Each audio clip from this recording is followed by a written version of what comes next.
The upstairs lighting was only working when you switched it on from upstairs and wouldn't switch on from downstairs. Straight off the bat, you would think this is a strapper issue. The tenant had actually told me that he changed the switch himself in the past as it become faulty. So naturally, as an electrician, what that tends to mean is the strappers have been wired up the wrong way around.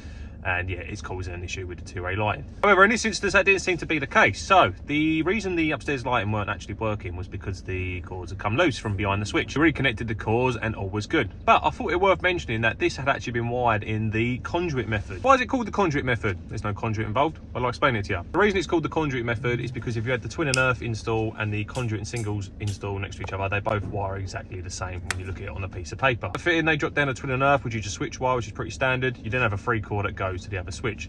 But instead of connecting it, you know, the standard kind of domestic two-way method, what they do is they connect the red to the red of the switch wire. So your reds are in a connector block in the back of the switch, and then the two other strappers, two other cores from the 3-core go in L1 and L2. Now at the other end, on the other end of the two-way switch, you will have your now permanent going into the common, two other cores from the 3-core into L1 and L2 again.